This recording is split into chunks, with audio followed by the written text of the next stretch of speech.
It's funny how something as personal as love can get tangled up in the bureaucratic mess of government regulations. Imagine being in a loving relationship, wanting to take that next step, maybe even say, I do, but holding back because you're terrified of losing your financial stability. That's the reality for many disabled Americans who rely on Supplemental Security Income, or SSI, to make ends meet. Right now, if you're on SSI and you get married, the government looks at your partner's income and assets as if they're your own. And that can mean losing a significant chunk of your benefits, or worse, becoming ineligible altogether. It's like they're saying, congratulations on your love. Now let's see how we can complicate your life. But there's some hope on the horizon. A new bill, introduced by Senators Jerry Moran and Chris Van Hollen, aims to eliminate this so-called marriage penalty for those receiving SSI. It's called the Eliminating the Marriage Penalty in SSI Act, and it could change the game for so many people. Under the current rules, if two people who both rely on SSI decide to tie the knot, their combined benefits get slashed by 25%. Can you believe that? You're supposed to be celebrating the start of a new life together, but instead, you're left worrying about how to make rent or pay for medical bills. Let's break this down. Right now, an individual on SSI can receive a maximum of $943 a month. That's not exactly a fortune, and if you have any assets, they can't exceed $2,000.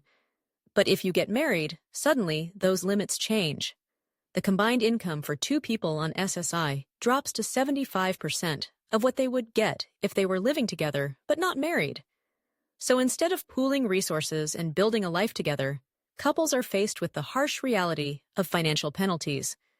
It's like the government is punishing people for wanting to share their lives together. Now imagine you're in love, and you've found someone who understands your struggles and supports you through thick and thin.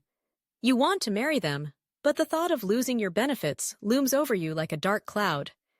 It's a choice between love and financial security, and that's a choice no one should have to make. This new bill would change all of that. It would allow disabled Americans to marry without the fear of losing their SSI benefits. It would mean that when you say, I do, you're not also saying goodbye to your financial stability.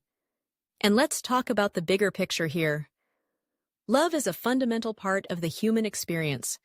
It's about connection, support, and building a life together.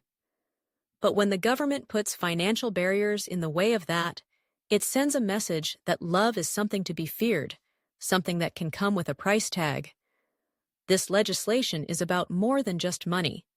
It's about dignity and the right to pursue happiness without the constant worry of financial repercussions. So if this bill passes, it could mean a new chapter for many disabled Americans, one where they can embrace love without the heavy weight of financial penalties. It's about time we start recognizing that love shouldn't come with strings attached, especially not when it comes to something as essential as our livelihoods. Here's hoping that this bill finds its way through Congress and brings about the change that so many people desperately need. Because at the end of the day, love should be celebrated, not penalized.